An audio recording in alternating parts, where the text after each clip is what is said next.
Bonjour à tous, je suis Clara, consultante CRM chez Make the Grade. Aujourd'hui, je vous fais cette vidéo pour vous présenter le top 3 des nouveautés qui sont sorties sur HubSpot au cours du mois de janvier. Donc c'est vraiment une sélection de 3 nouveautés, il y en a eu plein d'autres, donc n'hésitez pas à nous suivre si vous voulez en savoir plus.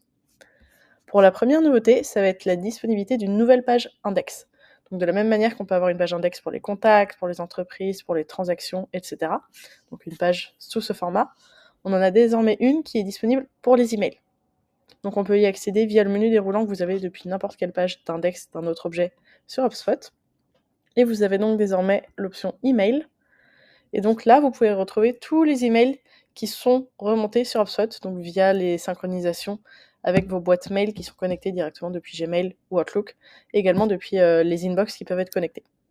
Donc ça vous permet vraiment de retrouver tous les emails, les traiter par date d'activité. On peut du coup appliquer plusieurs filtres et se créer des vues comme sur les autres objets. Et on peut du coup modifier les colonnes également. Par défaut, on pourra avoir l'objet de l'email, la date d'activité, le ou les contacts qui sont concernés, donc à qui l'email a été envoyé, à qui l'activité est assignée, donc la personne au sein de votre équipe qui a envoyé ou reçu l'email, et ensuite le contenu de l'email. Donc ça nous permet vraiment de tous les retrouver, et donc ça permet aussi de gérer plus facilement les imports et la suppression de certains emails. On va plus avoir besoin de le faire manuellement sur chaque fiche, du coup on pourra le gérer directement depuis cet outil, en fonction de certains critères qu'on peut appliquer, par exemple si c'est un import à revoir ou quoi que ce soit. Donc ça c'est pour la première nouveauté du mois. Ensuite, la deuxième nouveauté va concerner plutôt le centre de support. Donc lorsque vous allez sur le centre de support, donc depuis les espaces de travail, on va désormais avoir une nouvelle vue qui est disponible. Donc c'est en bêta actuellement. Et donc plutôt que d'avoir la vue de toutes les conversations de tous les tickets sous format liste, on peut désormais l'afficher sous format tableau de la même manière qu'on peut le voir dans les tableaux, les pipelines de tickets, les pipelines de transactions. Donc on peut vraiment naviguer et voir du coup tous les tickets par statut. Et donc comme ça, au lieu de les voir tous de manière mélangée, on peut vraiment avoir cet affichage et aussi les gérer et les faire évoluer plus facilement. Enfin, pour la dernière nouveauté du mois, donc c'est une nouveauté qui cette fois se trouve plutôt sur les entreprises, parce que vous allez avoir des nouvelles cartes qui peuvent être ajoutées sur les fiches entreprises. Donc là, par exemple, si on prend l'exemple de cette fiche entreprise, on a ajouté de nouvelles cartes, donc dans notre cas, on les a ajoutées sur l'onglet Aperçu, Overview, mais on peut les ajouter dans d'autres onglets ou dans un autre onglet complètement personnalisé qu'on créerait juste pour cela. Donc les nouvelles cartes qui sont disponibles, il va y en avoir 3.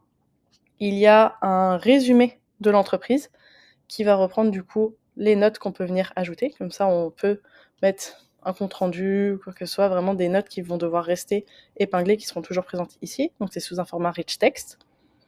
Et on va retrouver du coup des informations qui sont partagées par HubSpot, donc la personne qu'on contacte le plus fréquemment au sein de l'entreprise, la phase du cycle de vie et depuis quand du coup on est à cette phase, le montant de transactions récemment gagnées et également la date de fermeture la plus récente.